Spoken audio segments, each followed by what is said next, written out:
Hello everyone! Maulan na araw po sa ating lahat, kaya medyo nakakatamad pang bumangon. Nagising nga po ako ng maaga ngayon, kaya syempre, check muna ang ating dashboard kung may nagbago ba. At syempre, morning routine, toothbrush, hilamos, at hindi po nawawala talaga ang skincare ko gamit ang Rejuvenating Toner, Set 3 ng Skin Magical. At pagkatapos ko nga sa morning routine, nasanay na ako, nauupo na lang. Kasi si Mr. po lagi talaga ang nagtitimpla ng aking kape. Opo.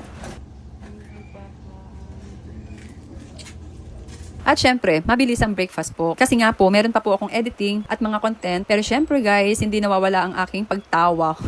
Para bang hindi buong araw ko kapag hindi ako nakahagikik sa umaga. Kaya ayan, napagtripan ko na naman si Mister.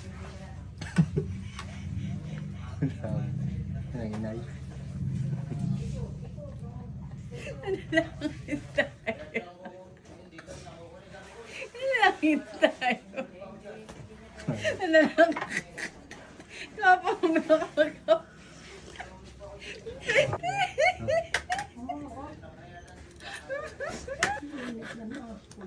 Kaso naman yan eh.